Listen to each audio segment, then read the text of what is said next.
coup, en ce qui concerne l'e-commerce, donc au niveau des boutiques, l'objectif, par exemple, pour le premier trimestre, comme tu peux voir ici, en fait, c'était de faire 500 000 par mois en termes de salaire. Donc, du coup, profit net qui rentre dans ma poche. L'idée ici, c'était du coup de lancer 3 produits pour la nouvelle boutique, enfin pour la boutique principale, et 3 produits pour mon nouvelle boutique que j'avais créée, et essayer de suivre un peu les KPIs, etc., etc. Donc, là, par exemple, tu vois qu'on était à 25% de progrès. Ici, on était à 44%.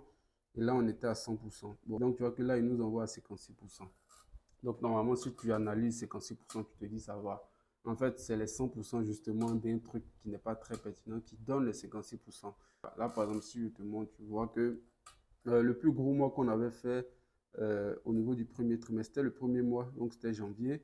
On a fait 177 500, donc ça, c'est ce qui est rentré dans ma poche. Et tu vois, là, le mois le moins bien, c'était celui-là, 51 500 francs. Donc, c'était juste le mois dernier, tout simplement. Donc, ça, c'est pour le Q2. On garde toujours le même objectif parce que c'est toujours atteignable, sauf que les actions sont différentes. Et donc là, par exemple, je me suis limité à 3 actions, comme tu peux voir ici. Donc, l'idée, c'est garder un peu la même chose pour la boutique principale et aussi suivre les KPIs parce que ça aussi, c'est important.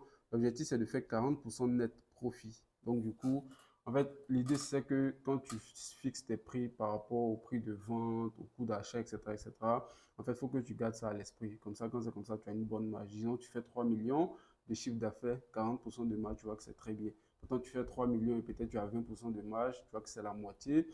Chiffre d'affaires, c'est bien, mais les marges, c'est beaucoup plus important. Donc,